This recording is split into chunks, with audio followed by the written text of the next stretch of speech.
Summer is not over yet, and we are milking it, okay? You want to get outside and have a picnic table like this one. Please welcome Sharon Grech from Benjamin Moore, who has done an amazing project here. I love this. So the temperature's not great today. I don't know how it's going to be when the show actually airs. Today it's feeling a little bit like fall. Yes. But let's not lose sight of the fact that we still have a few weeks of summer left. I hope so. Yeah. Get outside and enjoy it a little bit. And I just love the idea of taking a picnic table. So many of us think of, you know, the traditional picnic table. You go to a park, you might have one in your backyard.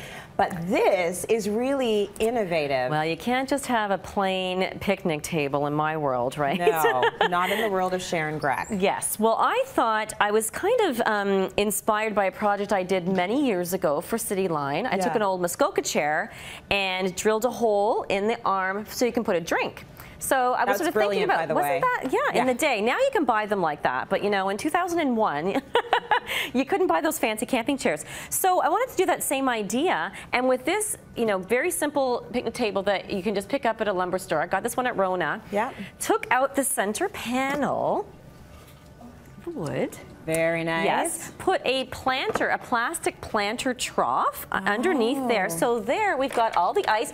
We've got a drink holder. We've got a drink holder. For all of your nice summer beverages. You can put sippy cups in there too. Absolutely. Absolutely. Everything, a whole variety. And you know, I went to a friend's house a while ago and we had a big lobster dinner and they brought out these big pails and I thought you can put, you know, your lobster claws and stuff in there as well.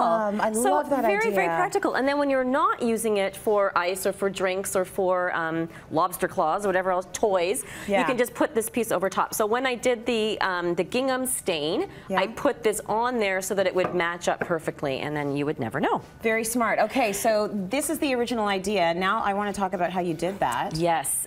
Okay, one thing you want to do is I did the whole stain with a classic oil stain. So I just wanted it very simple. It just kind of livens up the pine color or cedar, whatever your wood happens to be.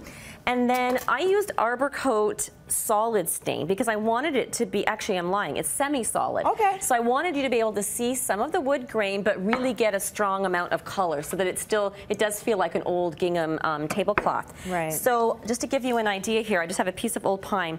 It's really important that you draw everything out first in pencil. Okay, so you don't need a lot of tools, it's not too fancy, but one of my favorites when I'm doing something geometric like this is a T-bar. So you want a T-square, so you can get your lines nice and straight and it makes it a lot easier. So I drew everything out with pencil. Okay. And then, because you're using stain, it's not like paint, so stain will actually bleed into the grain of the wood. So what you want to do is mark off your lines, thank you. So you can see all the pencil lines here. Exactly. And then what I did was I scored the lines so that it'll stop the stain from bleeding. So just a simple X-Acto knife. And get a ruler that has the cork on the back so it'll stick. So you don't run into any issues. And then really it's just a simple thing of scoring it. You don't have to go too deep. You just want to basically get the first, you know, millimeter or so of wood so that it'll prevent the stain from bleeding under.